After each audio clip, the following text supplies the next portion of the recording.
C'est l'une des plus grandes régions de France, située à 7000 km de l'Hexagone sur le continent sud-américain. La Guyane est une collectivité territoriale française où les droits et les devoirs s'appliquent à tous au même titre que dans n'importe quel département français. L'école y est donc obligatoire de 3 à 16 ans, mais le déploiement des politiques éducatives doit s'adapter à la singularité du territoire. Bienvenue dans ce podcast de l'Institut des hautes études pour la science et la technologie. Lors de la 4e session du cycle national de formation, les auditrices et auditeurs de l'IHEST se sont rendus en Guyane où ils ont eu la chance de rencontrer le recteur de cette académie si particulière qui doit accueillir chaque année 1500 élèves supplémentaires répartis à travers un territoire parfois très difficile d'accès. Dans cette collectivité ultramarine, où dans certaines zones l'éducation nationale est la seule présence de l'État, la moitié de la population a moins de 25 ans et vit sous le seuil de pauvreté. En Guyane, les distances se comptent souvent en heures ou en jours de pirogue, mais l'école pour tous reste la règle, comme le rappelle Philippe Dulbecco, recteur de l'académie. Il n'y a aucune raison de considérer les enfants guyanais comme des enfants qui ne devraient pas avoir accès à la même école qu'un élève de Nice, d'Amiens ou de Lille. Mais une fois qu'on a dit ça, on n'a pas dit grand-chose parce que si on déploie l'école de la même manière qu'à Nice, Amiens ou à Lille, eh bien, on n'y arrive pas. En cause notamment la grande variété de langues parlées en Guyane. En moyenne, 80% des élèves qui rentrent à l'école n'ont pas le français comme langue maternelle. Et contrairement à d'autres territoires où il y a une ou deux autres langues maternelles alternatives, ici, c'est 4 ou 5 langages amérindiens, c'est 3 langages bushilingués, c'est du Hmong, c'est du portugais brésilien. On est quand même une plaque tournante de l'immigration, comme vous le savez, vers l'Europe. Donc, on a des enfants syriens. Évidemment, une grosse immigration qui vient d'Haïti. Donc ça fait quelquefois des classes dans lesquelles il y a 3-4 nationalités différentes et 3 ou 4 langages différents. Et c'est toute cette diversité, évidemment, qu'il faut bien avoir en tête pour déployer l'école. Et on ne va pas déployer l'école de la même manière à Cayenne, ou en pays bushilingue à Maripasoula, ou en pays amérindien à Kavupi. C'est pas du tout les mêmes cultures, c'est pas la même approche, c'est pas la même posture vis-à-vis de la langue. Quand vous allez à Saint-Georges, eh bien, on est à la frontière du Brésil. 80% des élèves dans le premier degré sont des élèves qui viennent de l'autre côté du fleuve, donc qui viennent du Brésil. Vous voyez, si là, par exemple, vous ne faites pas des classes bilingues dans le premier degré pour que les enfants apprennent à la fois dans leur langue maternelle et à la fois dans la langue véhiculaire, donc le français, eh bien, vous échouez. S'adapter en permanence, c'est un peu le credo de Philippe Dulbecco, en poste en Guyane depuis 3 ans. Pour lui, les mauvais résultats scolaires ne sont pas une fatalité, et son nouveau projet académique, très ambitieux, entend bien renverser la tendance. On ne va pas changer la démographie de la Guyane, on ne va pas changer du jour au lendemain la dimension multiculturelle et multilingue, qui à certains égards peut être une chance. Et on a quand même peu d'actions à court terme sur les inégalités et les déterminants socio-économiques. Et donc, ces éléments, plutôt que d'en faire des contraintes qui s'imposent à nous, faisons-en des leviers. Et d'ailleurs, notre projet académique, il a été construit autour de 3 orientations. S'affranchir des contraintes géographiques, développer l'école dans un contexte multiculturel et multilingue, c'est-à-dire assumer pleinement ce qui évidemment peut être une richesse. Et troisièmement, dépasser les inégalités de destin et les déterminants socio-économiques. Et tout le projet académique a été construit de manière à essayer d'endogénéiser la contrainte. Comment déployons-nous nos politiques éducatives de manière à rendre cette contrainte endogène et puis même, le cas échéant, c'est le cas notamment pour la dimension multiculturelle et multilingue, en faire une véritable richesse pour déployer l'école en Guyane. Comme partout ailleurs, l'Académie de Guyane manque d'enseignants, en particulier dans les zones les plus reculées qui ne sont parfois accessibles qu'en pirogue. Pour y remédier, le recteur a créé en mars dernier un service dédié visant à rendre ces postes plus attractifs grâce à de nombreux partenariats avec des acteurs locaux. J'ai créé depuis le 1er mars dernier un service qui s'appelle le service attractivité, mobilité, proximité et qui s'occupe de tout ce dont nous ne devrions pas nous occuper. Qui s'occupe du logement, qui s'occupe de l'électricité, qui s'occupe du transport des personnes et des biens en pirogue, qui s'occupe du transport en avion, c'est-à-dire tout ce qui contribue aux conditions d'exercice du métier, à la qualité de vie des enseignants, là où justement ils rechignent à aller. Mais si, avec les maires, je trouve des logements que je rénove et que je mets à disposition, si possible meublés, si là où ils rechignent à aller, j'organise une pirogue pour acheminer leurs fret et puis pour les acheminer aussi. Si là où ils rechignent à aller parce que il y a constamment des coupures d'électricité, je m'entends avec monsieur EDF, monsieur Voisin ici, pour lui dire, bon, là, il faut vraiment qu'on trouve une solution à Montfina, sinon demain, dans l'école de Montfina, il n'y aura plus du tout d'enseignants, je serai obligé de fermer l'école.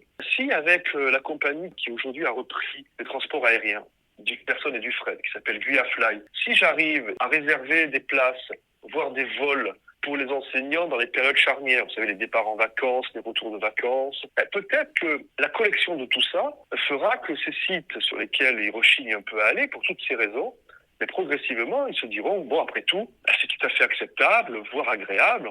C'est vraiment la politique des petits pas. Chacun prend des mesures, non pas pour renverser la table, non pas pour tout changer du jour au lendemain, mais année après année, et on sait bien que l'on s'engage sur ce que l'on peut faire, eh bien on s'engage à prendre des mesures qui progressivement vont changer les conditions de vie et d'exercice du métier. Et moi je pense, parce que je suis un optimiste rationnel, que ça va rendre ceci plus attractif. Philippe Dulbecco assume parfaitement des modalités de recrutement dual et son académie compte une large part d'enseignants contractuels. Je ne considère pas que les contractuels sont la variable d'ajustement. Je considère que les contractuels sont des personnels à part entière de l'éducation nationale dans l'Académie du Guyane. Et une fois que j'ai dit ça, qu'est-ce que je fais pour eux ? Je leur propose désormais des contrats de 3 ans. C'est-à-dire ceux qui font l'affaire, je leur dis si vous voulez rester avec nous, je vais arrêter de vous proposer une succession de contrats à 1 an où vous ne saurez pas où vous êtes affecté l'année prochaine. Je vous propose des contrats de 3 ans, tout de suite. Ça me donne de la visibilité, ça vous donne de la visibilité. 2, pour ceux qui nous rejoignent, les nouveaux contractuels, je les embauche désormais au 1er juin, ce qui me permet de les former très en amont, ce qui permet de leur dire aussi où est-ce qu'ils seront affectés, et ce qui leur permet eux aussi d'anticiper justement l'endroit où ils seront affectés, parce que vous vous doutez bien que ces contractuels que je recrute au mois de juin, c'est pour faire le job dans des zones dans lesquelles les titulaires ne sont pas candidats. Et donc c'est bien de leur dire le plus tôt possible, vous serez affectés à Grand Senti, à la rentrée, on vous forme avant et prenez toutes vos dispositions entre le 1er juin et le 1er septembre pour trouver un logement, etc., etc.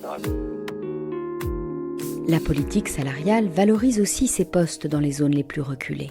Mais le manque d'enseignants n'est pas le seul problème qui se pose aux recteurs de Guyane. L'an dernier, 2282 enfants au moins n'étaient pas scolarisés et Philippe Dulbecco reconnaît qu'il y a de gros efforts à faire pour faire venir à l'école les jeunes enfants qui vivent dans les villages isolés ou hameaux situés en bord de fleuve. La scolarisation obligatoire à 3 ans pour les jeunes amérindiens, c'est pas du tout évident. Imaginez-vous que pour venir à l'école, certains se lèvent à 4h ou à 5h du matin, ils viennent en pirogue, saison sèche, c'est dangereux, saison des pluies, ils arrivent rincés. Des petits tout de 3 ans, même si l'école est présente partout en Guyane, je dis bien partout, elle peut pas être dans tous les campus. Les campus, c'est des familles de 10 personnes.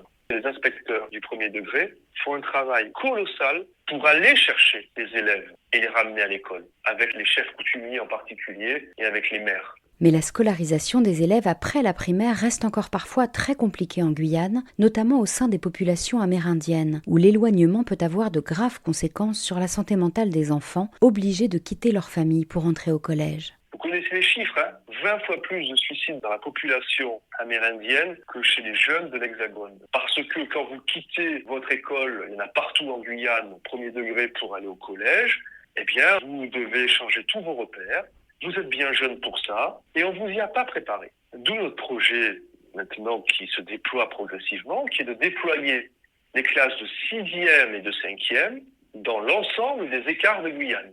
Avec l'idée de dire non seulement on retarde le départ, mais on utilise ces 2 années supplémentaires pour travailler sur la transition. C'est-à-dire à la fois on fait l'école en 6e et 5e, donc dans les écarts, au plus proche des familles, enfin dans leur environnement. Deuxièmement, on les accompagne, on accompagne la transition puisqu'ils font partie d'une même classe dont certains élèves sont déjà physiquement présents dans le collège qu'ils vont rejoindre demain. Et puis, troisième point, ça permet une meilleure contextualisation des savoirs dans l'extraordinaire capital culturel, physique, biologique que constituent les écarts.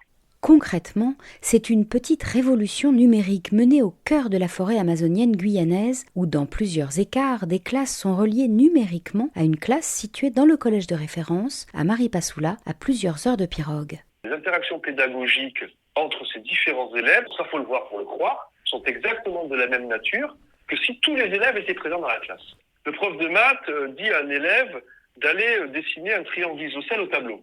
Les élèves de la classe de Maripasoula, là où il y a le prof, voient l'élève se lever et allait dessiner un triangle isocèle. L'élève de Caillodet qui est dans la même classe, au même moment, il voit la même chose. Il voit son camarade qui a 3 heures de pyrrhode se lever et aller dessiner un triangle isocèle qui s'affiche sur son tableau à lui, à Caillodet. Et c'est la même chose pour l'élève d'Antekumbata et l'élève de Taluen.